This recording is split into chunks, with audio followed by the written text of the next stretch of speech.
अफगानिस्तान पर तालिबान शासन के 3 साल बीत चुके हैं।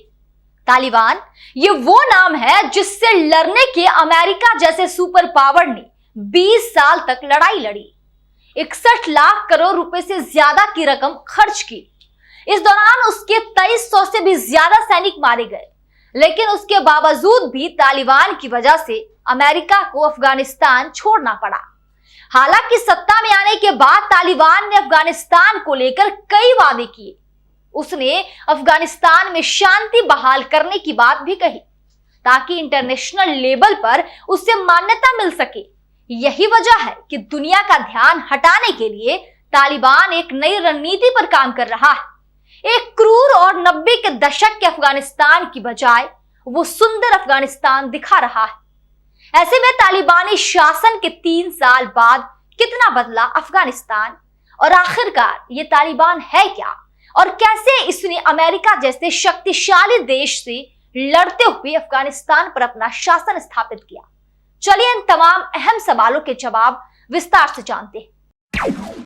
नमस्कार, मैं शारदा सिंह आपके साथ और आप देख रहे हैं टीवीजे मीडिया की खास पेशकश। अफगानिस्तान पर कब्जे के बाद तालिबान ने वहां शांति और स्थिरता कायम करने के कई वायदे किए। हालांकि देखा जाए तो 3 साल के बाद भी अफगानी नागरिकों के प्रति तालिबान के 20 साल पहले वाले रवैये में कोई बदलाव नहीं आया है। तालिबान की वापसी के बाद से महिलाओं के लिए अकेले यात्रा करने और सार्वजनिक स्थानों पर अन्य महिलाओं के साथ मिलना जुलना मुश्किल हो गया है। उन्हें सिर से पैर तक बुर्का पहनना पड़ता है।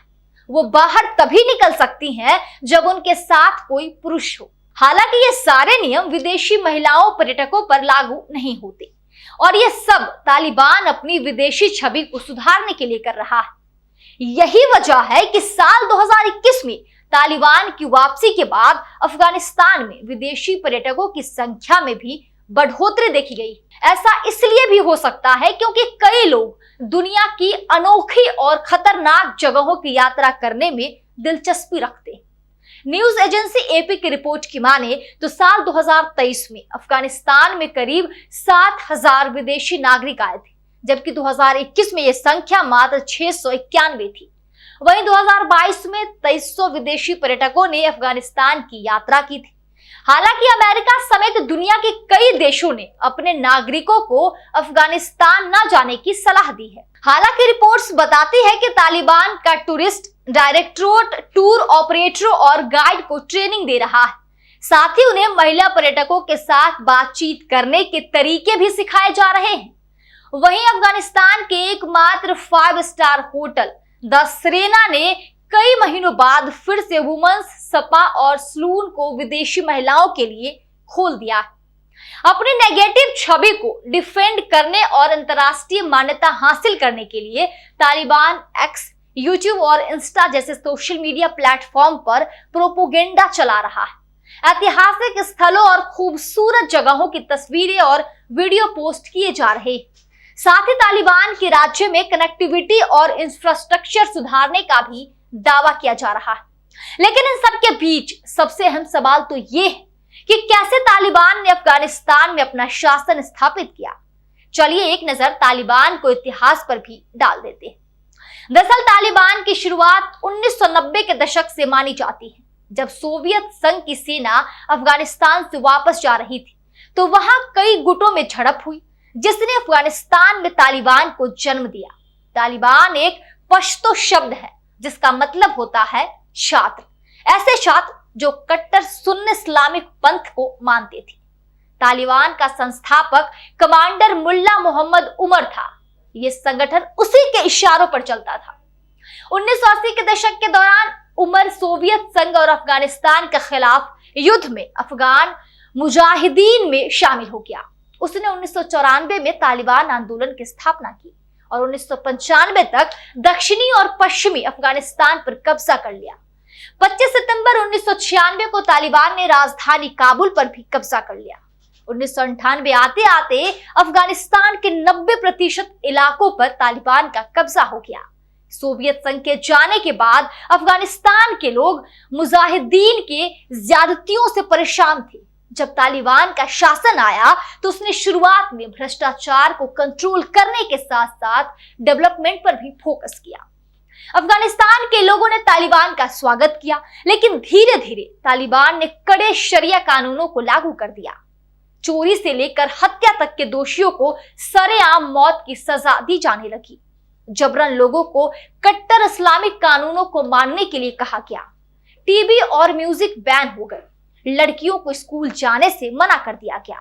महिलाओं पर बुर्का पहनने का दबाव बनाने लगा। यही नहीं, उनके जूते से निकलने वाली आवाज पर भी उन्हें सजा देने का ऐलान कर दिया। महिलाओं के मेकअप करने और फैशन वाले कपड़े पहनने पर रोक लगा दी। महिलाओं को घर से निकलने में पाबंदी लगा दी गई। तालिबान के ऊपर सवाल उठना इस्लाम पर सवाल उठाने के बराबर माना जाने लगा। धीरे धीरे लोग तालिबान के शासन से उब गए। वहां के लोगों ने तालिबान का विद्रोह करना शुरू कर दिया। न्यूयॉर्क पर हुए वर्ल्ड ट्रेड सेंटर पर हमले के बाद ओसामा बिन लादेन और अल कायदा के लड़ाकों को शरण देने का आरोप तालिबान पर लगा। 7 अक्टूबर 2001 को अमेरिका ने ऑपरेशन एंड्योरिंग फ्रीडम के तहत अफगानिस्तान पर हमला कर दिया। 7 अक्टूबर 2001 को अमेरिका ने ऑपरेशन एंड्योरिंग फ्रीडम के तहत अफगानिस्तान पर हमला कर दिया।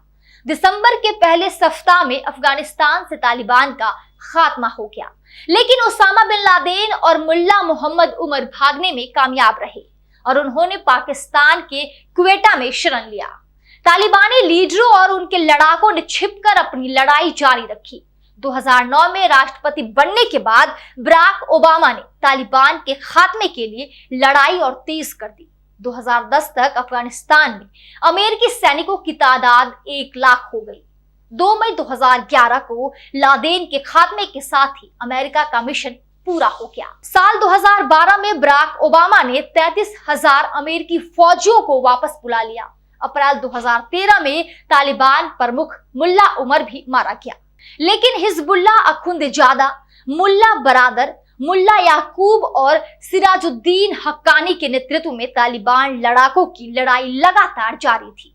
साल 2021 में जो बाइडेन के राष्ट्रपति बनने के बाद तालिबान के साथ शांतिपूर्ण बातचीत और समझौते की पहल शुरू हुई। इस समझौते के बाद अमेरिका ने अपने सैनिकों को वापस बुला लिया। तालिबान के लिए ये एक सुनहरा मौका था। उसने अफगानिस्तान की राजधानी काबुल पर हमला किया। जिस अफगानी सेना को अमेरिका ने दशकों तक इतनी कड़ी ट्रेनिंग दी, उसने बिना लड़े ही तालिबानी लड़ाकों के सामने सरेंडर कर दिया। अफगानिस्तान के राष्ट्रपति अशरफ गनी अपने साथ हेलीकॉप्टर में कई लग्जरी कार और बेशुमार नकदी लेकर देश छोड़ गए और अफगानिस्तान पर तालिबान का दोबारा कब्जा हो गया। यही नहीं, जब अमेरिका सैनिकों ने अपनी जान बचाकर भागने के चक्कर में $43 बिलियन का नया हथियार, हेलीकॉप्टर, हजारों और बम मिसाइलें भी अफगानिस्तान में ही छोड़ गए, जो अब तालिबान की संपत्ति हो गई। इस हमले पर ट्रंप ने तो राष्ट्रपति बाइडेन पर इल्जाम लगाते हुए कहा था कि स्लीपी जॉय ने तालिबान को अमेरिका का आधुनिक हथियार देकर तालिबानी हुकूमत को दुनिया का सबसे बड़ा आर्म्स एक्सपोर्टर बना दिया। फिलहाल इस वीडियो में इतना ही। अगर आपको ये वीडियो पसंद आया हो तो इस पर कमेंट करना और चैनल को सब्सक्राइब करना ना भूलें।